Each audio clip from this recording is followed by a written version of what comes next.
Видете и кажам, во моментов како што гледам и по текот на вчерашниот ден, падна огромна количина на дожд која за жал предизвика огромни штети, особено на овие граѓани што се тука.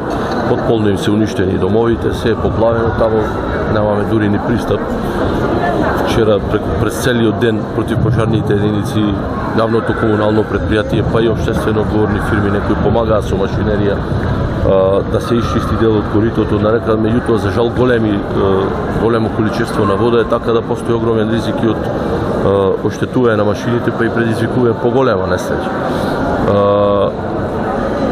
Формиравме кризен штаб, со тој кризен штаб одлучивме времено да ги сместиме тие најзагрозените што немаат каде да се сместат во оваа спортска сала. За среќа колку толку има грејање, во соработка со Црвен крст обезбедивме креветчиња, обезбедивме ќебиња, нешто храна. Дел ќе донира самата општина Кичево, дел ќе видиме со кого имаме соработка како општина и локална самоуправа од рестораните што може да споделат за да имаат топол оброк. Донесовме одлука да се врши редовно дезинфекција и дезинсекција, бидејќи постои огромна, за жал, можност од зараза. Луѓето се тука во незавидни услови, тоалетите се такви какви што се, така да ќе се ангажираат и хигиеничарки од самата општина Кичево за да одржуваат колку толку ниво на чистота, да спречиме зараза. Исто така договоривме со Општа болница Кичево да доаѓаат 2 пати дневно неколку тимови да ги прегледуваат оние што се најзагрозени, бидејќи во моментов има и разни вирузи, разни настинки, бактеријски инфекции, така да ќе мора да бидат згрижени луѓето од тој аспект и мислам дека од аспект на обезбедувањето во соработка со полицијата, со противпожарната единица ќе се потрудиме ова население што е тука згрижено да бидат безбедни, да се спрешат нереди и инциденти и во овој момент е тоа оно што можам да ви го соопштам. Најважно ни е да го држиме редот, хигиената, чистотата и мирот. Видете, конкретно се планира да доколку еве за среќа изгреа сонце, престанат дождовите, нивото на реката почна да се повлекува, така да при првата можност која ќе може да влезат машините, прво ќе се исчисти речното корито, значи тоа планираме, ајде да речеме од утре, ако дадат условите, да се направи еден насип за да не доаѓа повеќе вода на страната на куќите на оштетените.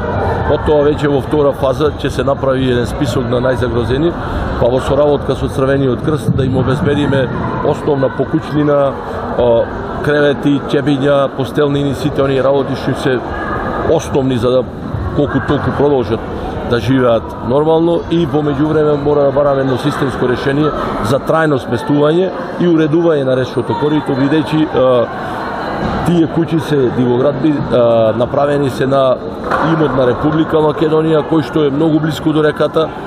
За несреќа таа река години не е чистена, некој може би се обидувал речното корито да го уреди, меѓутоа до сега не е уреден. Ние сме во фаза на изработка на проект. Еве во овие кратки, не знам, 2 и нешто месеци од кога сум дојден како градоначалник, веќе почнавме со изработка на проект за комплетно уредување на речното корито за да немаме повеќе вакви поплавувања и несреќни случаи, па се надевам дека во најскоро време се зависи од временските услови дека ќе успееме да почнеме со реализација на тој проект. Па мислам дека во минатото се изградени околу 30 станови тука во близина, меѓутоа за жал никој не презел мерки да тамо се обезбеди струја и вода. Првото што беше, мислам кога дојдов како градоначалник, беше се интересирав како да се реши случајот со овие луѓе тамо, бидејќи ова не е прв пат да се поплавуваат, ова беше да не речам очекувано, меѓутоа се случува на секој 2-3 години. Така да ние мора системски да го решиме тој проблем со нивното станување. Не само да ги вратиме онamo од кај што дошли и да чекаме до наредната поплава. Така да мислам дека ќе мора да бараме сериозно решение за да добијат соодветно сместување, каде што ова нема се повторува повеќе. Да, во моментов имаме кризен штаб. Кризниот штаб ќе формира комисија за проценка, бидејќи во моментот се уште не може да пристапиме таму. Нивото на водата е толку големо, верувате, народски кажано, над појас. Така да не може никој да влезе. Тоа ќе мора да се прават тие проценки на штета кои ќе се повлече комплет нивото на водата. Тоа ќе биде формирана и комисија, ќе се направат и списоци на сите оние кои што живеат таму, бидејќи сега реално не може и да знаеме тука, може би има луѓе од други населби, луѓе што не се од таа населба кои што се најзагрозени, така да ќе мора да утврдиме етапно како ќе го решаваме тој проблем и проценката на штетите кои ќе. И јас гледав и морам да ви кажам дека тој начин не е најсоодветен, бидејќи Црвениот крст има отворена сметка која функционира по текот на целата година и таму цело време транспарентно се гледа приливот на средства и одливот на средства од донациите на граѓаните.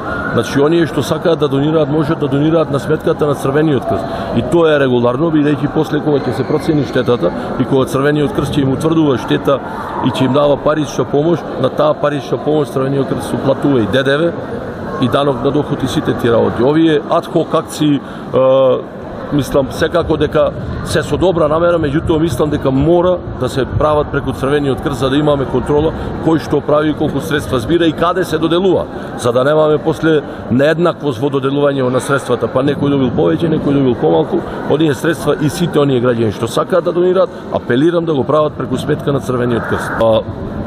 Видете, денес разговарајќи со представникот на Црвениот крст, во кризниот штаб ни даде податок дека веќе од Скопје треба да пристигне еден шлепер со ќебиња, додатни душеци и креветшиња, така да мислам дека ќе бидат доволни. Мислам дека не треба да се прави хаос, сето тоа треба да биде организирано преку Црвениот крст за да запазиме еден основен ред, бидејќи повторно постои огромна опасност од зараза и ширење на болести. За да го спречиме сето тоа, ние мора да ја канализираме помошта. Да знаеме од каде доаѓа храната, од каде доаѓа помошта и која дистрибуира. А тоа апелирам да биде Црвениот крст.